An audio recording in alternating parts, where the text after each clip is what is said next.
అనుకుంటున్నట్టు అనుమానపడుతూ ఉన్నట్టు ఒకవేళ సుప్రీంకోర్టులో నెగిటివ్గా వీళ్ళకి అనుకూలంగా తీర్పు రాకపోతే స్థానిక సంస్థల ఎన్నికల్లో 42% రిజర్వేషన్లు కల్పిస్తూ ప్రభుత్వం తీసుకున్న నిర్ణయానికి వ్యతిరేకంగా తీర్పు వస్తే ప్రభుత్వం ముందున్న ఆప్షన్స్ ఏంటి సార్? ఆప్షన్ ఏముంటుంది? సుప్రీంకోర్టు తీర్పును అమలు చేయడం తప్ప ఇంకే ఆప్షన్ ఉండదు. ఎందుకంటే పార్లమెంట్ చట్టం చేసి 9th షెడ్యూల్లో చేరిస్తే దానిపైన సుప్రీంకోర్టు న్యాయ సమీక్ష చేయకుంటే అప్పుడు రిజర్వేషన్ ఉంటాయి. కానీ పార్లమెంట్లో చట్టం చేయాలంటే బీజేపీ చేయాలి, కాంగ్రెస్ చేయలేదు. బీజేపీ విధాన రీత్యానే 50% లిమిట్ దాటకూడదన్నది బీజేపీ వైఖరి.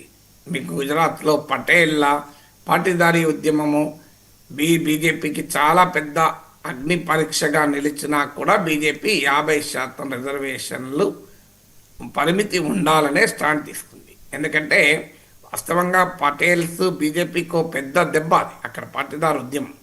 అయినా కూడా దాన్ని ఎలాగోలాగో ఓవర్కమ్ అయ్యారు. దానికి నాయకత్వం ఇచ్చిన హార్దిక్ పటేల్ని లాగేశారు. కానీ రిజర్వేషన్లకు ఒప్పుకోలేదు. ఎందుకంటే ఈ 50% లిమిట్ పట్ల బీజేపీ ఈజ్ వెరీ క్లియర్, తన స్టాండ్ అంతే, 50% దాటకూడదని. కాంగ్రెస్ ఇతర ప్రతిపక్షాలేమో మేము ఈ 50% గోడను పగలగొడతామంటున్నారు. దీనికి కూడా పొలిటికల్ బేసిస్ ఏంటంటే బీజేపీకి అప్పర్ కాస్ట్ ఓటు కూడా చాలా గణనీయంగా ఉంటుంది. తెలంగాణలో అప్పర్ కాస్ట్ తక్కువ కావచ్చు, కానీ అనేక రాష్ట్రాల్లో అప్పర్ కాస్ట్లు గణనీయంగా ఉంటారు. సో అప్పర్ కాస్ట్లు సాలిడ్ బీజేపీ ఓట్ బేస్. మీకు అనేక సర్వేలు చూడండి, బ్రాహ్మణ్స్, వైశ్యాస్, ఇలా అప్పర్ కాస్ట్లో బీజేపీకి మంచి బలం ఉంటుంది. హిందుత్వ ప్రభావం కావచ్చు, మోడీ ప్రభావం కావచ్చు. అందువల్ల తమ అనుకూల కాన్స్టిట్యున్సీ ఓటర్లను కూడా బ్యాలెన్స్ చేసుకోవాల్సి ఉంటుంది. అందుకే బీజేపీ 50% లిమిట్ 80%లో బ్రేక్ చేయొద్దు అన్నది ఆ పార్టీ లైన్. అందువల్ల కాంగ్రెస్ ప్రభుత్వం కోరినా బీజేపీ తన వైఖరి మార్చుకోదు. ఒకవేళ మార్చుకోవాలని ఉన్నా కాంగ్రెస్ పార్టీ లాభం అయ్యేప్పుడు బీజేపీ ఎందుకు చేస్తుంది? పొలిటికల్గా కూడా ఇది అమలు కాదు. అందువల్ల మార్గమే లేదు. ఇంకా మార్గం ఏంటి? సుప్రీంకోర్టులో రివ్యూ పిటిషన్ వేయడం ఇలాంటివి ఉన్నా, కాన్స్టిట్యూషనల్ బెంచ్కి రెఫర్ చేయడం ఇలాంటివి ఉంటే అది వాళ్ళకి తెలియదు కదా, ఏది లేదు. సో అందువల్ల ఎన్నికలకు పోవాల్సింది. అందుకే నేను అనేది ఇది లాయల్టీ టెస్టే తప్ప కాన్స్టిట్యూషనల్ టెస్ట్ మాత్రమే కాదు. లాయల్టీ టెస్ట్ అంటే బీసీల పట్ల ఎవరికి నిబద్ధత ఉంది అనేది ఇప్పుడు టెస్ట్. సో మాకు నిబద్ధత ఉంది అని కాంగ్రెస్ పార్టీ చెప్పడానికి వీలవుతుంది. చూడండి, మేమైతే చేశాం, సుప్రీంకోర్టులో కొట్టేశారు, దానికి మేమేం చేయగలం? ప్రతిపక్షాలను అటాక్ చేయడానికి కూడా వీలవుతుంది. దీన్ని ఆపింది ప్రతిపక్షాలే, బీసీల ముందు నోటి ముందున్న బుక్కను లాకేసుకున్నది అని ప్రతిపక్షాన్ని అటాక్ చేయడానికి ఉపయోగపడుతుంది. అందువల్ల సుప్రీంకోర్టు తీర్పును ఇంకో అమలు చేయక వేరే మార్గమే లేదు కదా. సో అందువల్ల సుప్రీంకోర్టు కనుక నెగిటివ్గా తీర్పు చెప్తే ఇక మిగిలింది ఏంటి? అప్పుడు లాయల్టీ టెస్ట్, ఎవరు నిబద్ధత, ఎవరికి బీసీల పట్ల నిబద్ధత ఉంది అనే యొక్క పోటీ జరుగుతుంది. ఆ తర్వాత కాంగ్రెస్ పార్టీ వెంటనే ఫార్ములా ఉంది, మేము బీసీలకు పార్టీ రీత్యా ఇస్తాము అని ఆల్రెడీ ప్రకటించారు. అందువల్ల మేము 42% టికెట్లు బీసీలకు ఇస్తాము అని.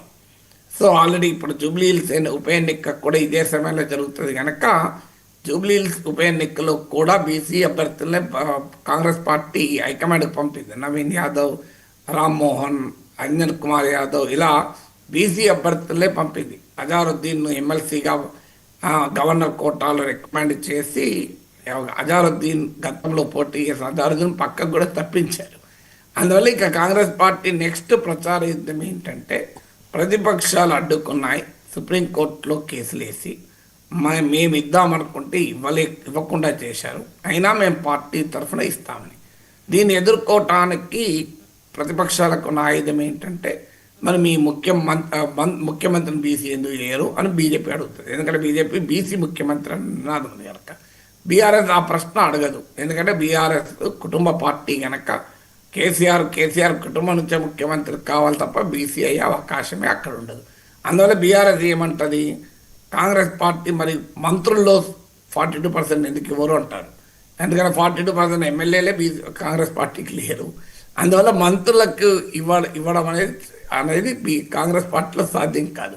అందువల్ల 42% మంత్రులు ఇవ్వచ్చు కదా అంటారు. దానికి అప్పుడు కాంగ్రెస్ ఏమంటుంది, చూడండి ఇటీవల పునర్వ్యవస్థీకరణలో మేము బీసీలకే ఇచ్చాం అని అంటారు. అందుకే సుదర్శన్ రెడ్డి, రాజగోపాల్ రెడ్డి లాంటి రెడ్లను, ప్రేమ్ సాగర్ రావు లాంటి వెలుమను కూడా పక్కకు పెట్టారు కదా. అందుకని అది స్థానిక ఎన్నికల దృష్టిలో పెట్టుకునే ఈసారి మంత్రివర్గ విస్తరణలో బీసీలకు పెద్దపీట వేశారు. స్థానిక సంస్థల ఎన్నికల అనంతరం జరిగే మంత్రివర్గ విస్తరణలో ఇతర కులాల వాళ్ళు వస్తారు. సో అందువల్ల ఇక నెక్స్ట్ జరిగేది ప్రజాకోర్టులో ప్రచార యుద్ధము తప్ప ఇంకేమీ చేయగలిగింది ఏముంటుంది. ఇక బీజేపీ పైన ఇంకో అటాక్ కాంగ్రెస్కి అవకాశం ఉంటుంది. ఏంటంటే మోడీకి చిత్తశుద్ధి ఉండి బీజేపీకి చిత్తశుద్ధి ఉంటే చెయ్యొచ్చు కదా అనే ఆర్గ్యుమెంట్ పెడతారు. Right sir. ఇక